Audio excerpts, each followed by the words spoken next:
Cairo, Seattle.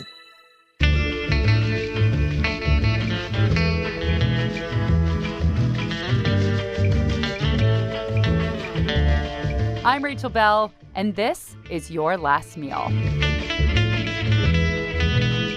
Each week, we'll explore someone's perfect last meal to find out which food they find most delicious, or nostalgic, or comforting, or gluttonous, to learn about their life and personality through food. And then we will hijack that dish and take it on a journey to explore its history and so much more. So what was your last meal before your colonoscopy? My last meal was... That is Tom Douglas, arguably Seattle's most famous chef, restaurateur, and James Beard Award winner. The dude owns a bunch of restaurants. 1,000. No, I have 13 full-service restaurants, and I have 24 food businesses total. And he thinks about his last meal a lot. A lot. Tom says that when he dies, he suspects the media will want to know the last thing he ate. And he doesn't want it to be something lame, like a pathetic airport fruit cup. You know, the ones with the unripe honeydew. Why did they even put that in there? Anyway, like I said, Tom thinks about food all the time. Do you ever get tired of food? I mean, you're probably thinking it, eating it, breathing it all the time. Absolutely all the time. And no, I don't get tired. Look at me. I'm like 280 pounds. If I got tired of food, I might get skinny or something like that. And that's just not in my nature. If I poked you with a pin right now, what kind of food would ooze out? There'd be duck blood. There'd be a little smoked salmon. I love a good smoked salmon eggs Benedict in the morning. So hollandaise sauce on, I'd ooze all sorts of things. What was your first cooking job? At the Hotel DuPont in Wilmington, Delaware. My guidance counselor in high school, because I was in home ec, said, well, maybe you should think about the food and beverage industry. So she arranged an interview with, or like an informational interview with the food and beverage director at the hotel. You know, in those big hotels, that's like a 400-room hotel. Those big hotels, they have dungeons, you know. I mean, there's 2 or 3 stories underground of just kitchens, 10 different food concepts in the one hotel. And so that was mind-boggling to me. And by the end of it, he said, well, are you interested in working at all? And so he offered me a cook's helper's job at $1 an hour, and I took it. Really, $1 an hour? $1 an hour. That was minimum wage at the time. Whoa. Yeah. And do you remember one of the first things you made? My first job was to shuck 400 oysters and 400 clams for the seafood buffet, and it brought tears. I mean, I don't know the last time I cried over cooking, but I was shoving the knife right into my hand, and both hands were raw. And then as soon as you get done that, you have to shuck 40 pounds of scampi for the shrimp cocktail in the seafood buffet, and I was a wreck. Frankly, I thought about quitting, but I didn't. I'm surprised they gave that to you as your first task because oysters are really hard to shuck. I know. That's why nobody else wants to do it. They always give it to the low man on the totem pole. And these are all these luxurious items that when you're eating them, you don't think about the poor. Well, how old were you, like 15, 16? I was 16, 17, yeah. Bleeding in the dungeon of a hotel. You know, long before AIDS, now if you bleed, you have to go take some time off, and blood was not scary back then. It was just cocktail sauce. Yeah, exactly. Yeah. Who knew? I do have a phobia about my last meal. I always think about, like, I was going in for a colonoscopy yesterday, and there's a percentage chance that you could die on the table. Really? Of course, anytime you go under anesthesia or anything like that, yeah, you could die. And so I really thought about the night before what was going to be my last dinner before my surgical procedure. And I sat there at the Palace Kitchen, and I had all my favorite things off the menu at the Palace as my last supper. I mean, sometimes you have to move on the fly. You know, I know we're going to talk about last meals today, and sometimes you could plan it out, like for your wake or for your funeral, right? But when you're like on the move, when you're going into surgery, you have to have your last meal quickly. Was that the first time that you'd had a last meal, or have you done this before? Oh, no, I've done it before. Yeah. How many last meals have you had? Probably a dozen. Where Really? you think that there's an opportunity you might get killed. And I was worried about, in some sort of travel, about my last meal. So I want it to be good. So what was your last meal before your colonoscopy? My last meal was... Before Tom was roto-rootered, his words, not mine, he had a rather gluttonous last meal that started with pork belly. It wasn't properly prepared, so I had to send it back in my own restaurant. That must be the worst for those cooks to know that you sent it back. They probably fear being fired. It totally freaks them out. Nobody fears being fired. But the other 3 things that I had were delicious, which was the classic, I don't know if you've ever had our chicken wings at the Palace Kitchen, but they are soaked in Tabasco and garlic and soy sauce and mustard for a day, and then they get put on the wood fire and then roasted till the meat kind of falls off the bone. And then right before you order them, we put them right back on the wood fire and get a nice crispy edge and serve them with a cilantro sour cream. Delicious. That sounds delicious. And then another dish was the little pleen that we've had on the menus for 21 years. And I learned how to make these in the town of Barbaresco in Alba, Italy. stuffed with milk braised pork butt, Swiss Perfect. chard, little Emmentaler cheese, handmade every day by Martha, and she's been the only one who's made the pleen in 21 years. That is a good dish. It is a good dish. And it's just simply served with butter and sage. For my last dish, I had strawberry shortcake because that is on my all-time list of favorite desserts. Fresh biscuits, little pile of whipped cream. Awesome. So you have an all-time last meal. What is that? Oh, I mean, I'm not sure how much time we have because I don't think about it quite like just the food. Because for me, a last meal, like the all-time last meal, it represents moments in my life. It represents places I've traveled, dinners with family, my last moments with my dad.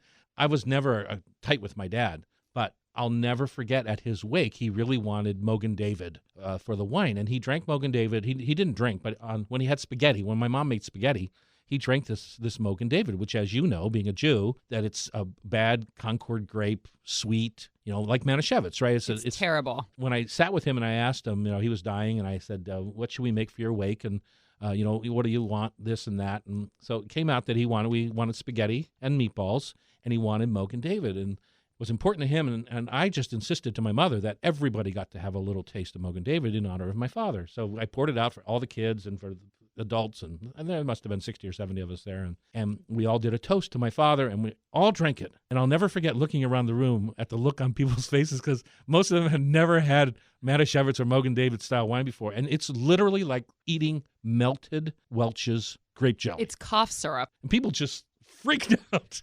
It's like, so spaghetti and meatballs, does that make it onto your list because of that mememory? No, but the Mogan David did. We can start, but we're never going to get through my list. Yeah. Let's narrow it down. If you were held at gunpoint right now and you could choose one thing. So one thing. I'll just start with the beginning of my list.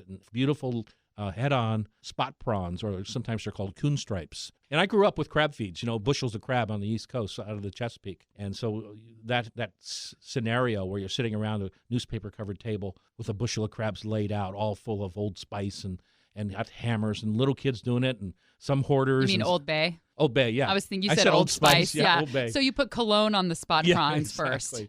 In your will, you have what people will eat at your funeral, correct? At my wake. Your wake. At my wake, after the funeral, which I don't think I'm going to have because I'm either going to get, if I can legally get dumped to the crabs, I want to be wrapped in gauze and be dumped off the side of a ship down to the crabs that I so love to eat. I'm going to pay it forward, pay it back, whatever I've done. Are you going to have the mafia do that? Somebody's got to do it because I think it's illegal. But if I can't get away with that, I'm going to be cremated, which I've cooked in a lot of wood-fired ovens. So it's just like ash is my thing. Memories. Exactly. If we have some sort of service, we are all going to Chinatown. That's been some of my favorite times with my nieces and nephews since I've lived in Seattle 38 years now. Go down to Chinatown and you sit around the big table of 10 with the spinner center and you just order from the live tank, crabs, lobsters, spot prawns if they have them, whole tilapia fry, rockfish, lots of Hong Kong noodles and gailan, which is my favorite vegetable to have in Chinatown. Things like that are to me a big pile of roasted Chinese barbecue duck. That's my idea of having a party. So how do you like the crabs prepared when you go out to a Chinese restaurant? Take the live crab, they bring it to you in a bucket, make sure it was something that you wanted, the size that you wanted, and then they take it to the kitchen, they whack it into chunks. And, there's two kinds of the way that the Chinese serve that crab. They'll serve it like us Caucasians like it, which is take all the mustard out and just kind of clean it up. Then they'll dredge it in cornstarch, deep fry it, and then they have this super hot 800, 900, 1,000 degree wok, red hot, and they'll dump that deep fried crab into there, add jalapenos, garlic. Now, if you want to take that into a black bean crab or a garlic sauce crab with scallions, that you just add the sauce but you always kind of deep fry it first. If you do it the classic Chinese way, you leave the guts in it and you stir fry it, and all that protein coagulates, and you'll see a very muddy sauce with lots of wispy proteins, and it kind of turns some people off. I like the deep fried and then the hot wok, salt and pepper style.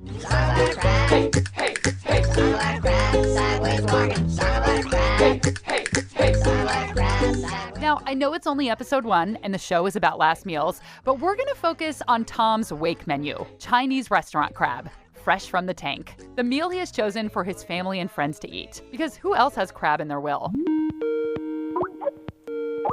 Hello. How are ya? I'm fine. Is it noisy where I am? It's real noisy.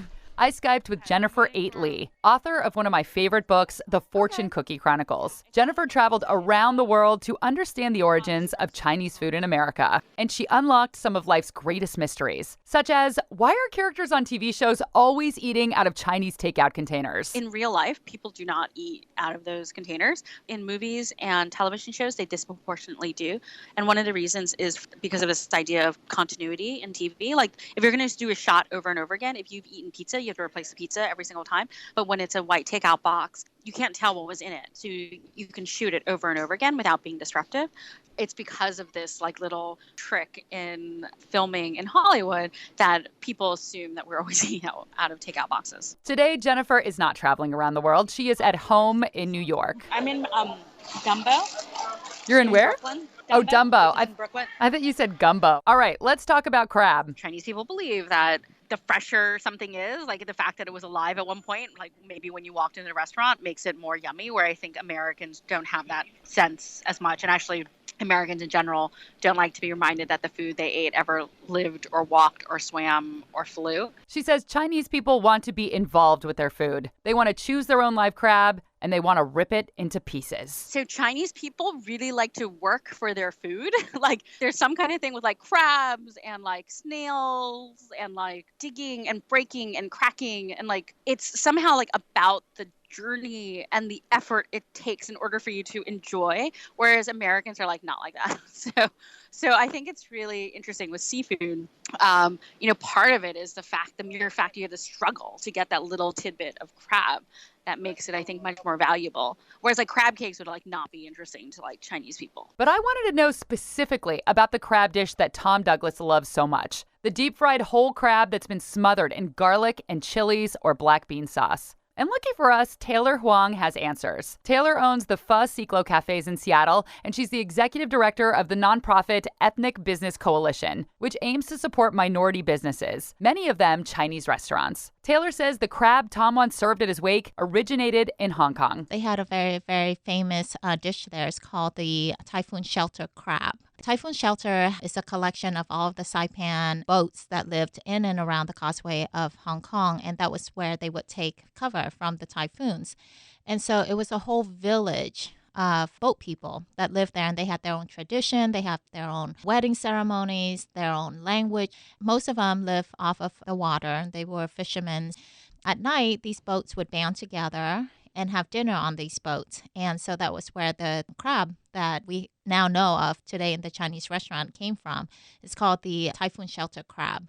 And so these boats don't have a lot of fresh ingredients on them. So they would fry up the crabs really quick in their wok with lots of oil, and then fry up tons of garlic and chili, and then heaping those on top of the crab, and that would be served. They use also a lot of fermented beans on these boats. For these big boats or like little fishing boats? These are tiny little boats that dates back to the 1800s when a lot of family lived on the water. Since 1990, the government of Hong Kong have disbanded a lot of these villages because of sanitary purposes, and also they wanted the children of the boat people to get an education. So a lot of them have moved on into land.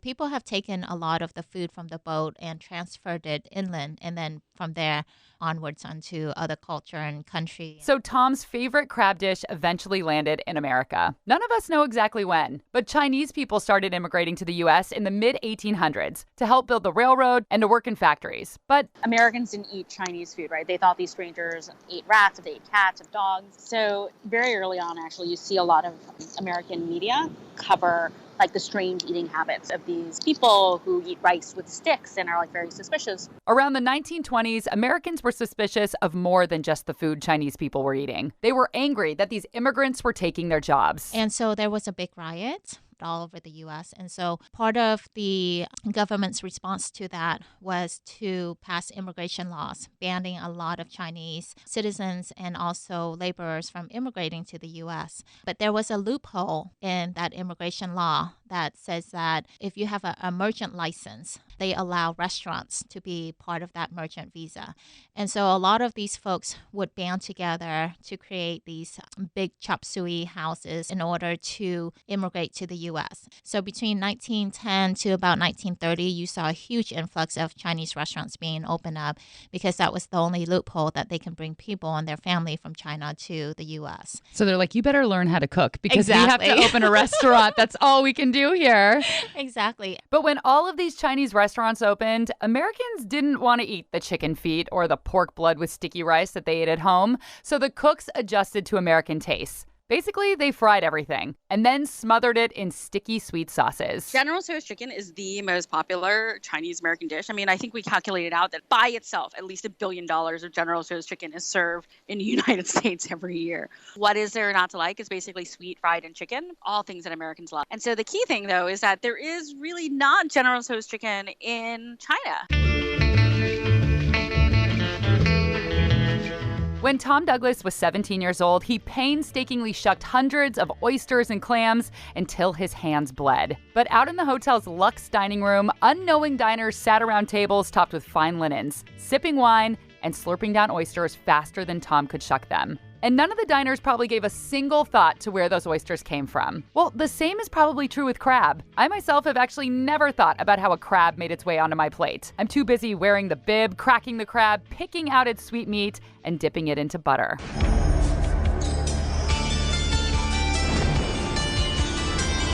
But Captain Keith Colburn, a veteran crab fisherman who stars on the reality TV show Deadliest Catch, says being a crab fisherman was proclaimed the most dangerous job in America for many years. You're in 30-foot seas, the boat's pitching and rolling, there's waves crashing over the side. You're swinging these 800-pound, basically wrecking balls around that are the crab pots and trying to put them in place and then throw them over the side with a bunch of line that's getting sloshed and washed around that could tangle up and grab a guy and yank him over the side at any moment. Other than that, it's pretty safe. Oh, yeah, it's totally safe. I think my mom will let me go out next season. And with a little help from his boat, the Wizard, we catch king crab, barrett-eye, snow crab, tanner crab, and red king crab. And, it's the biggest crab fishery on the planet. And it's the best crab on the planet. Captain Keith and his crew fish in the Bering Sea, and they bring in more crab than Tom Douglas could ever crack. Oh, on a good day fishing snow crab, a really good day, we can put 100,000 pounds on the boat. Good thing about the Wizard is we hold so much crab that, most boats only hold maybe 100, 150, 200,000 pounds of crab because we hold close to 400,000 pounds. While they're driving back and forth from town to get the crab off, we're still fishing. So that's one of the reasons why the Wizard's always been, one of the best boats in the fleet is we've got a huge advantage because it's a huge boat. Right now in Seattle, crab is going for about $20 a pound. A huge testament into how much work went from getting it from the Bering Sea into your fishmonger's ice line display. Now, I'm not sure how many friends and family members Tom Douglas plans to have at his wake/Chinese crab feed, but it could get pretty expensive. In your will, does that mean that you are paying for this? The money is set aside. For you, why is it important to choose what people will eat at your wake? Is that because you want to treat them one more time? Or, some might say, well, that's kind of controlling, telling people what they're going to eat. It's the last bit of control you have. And screw them. If they don't want to come, don't come. It's like, free crab. This is my What's wake. wrong I with paid you? for it.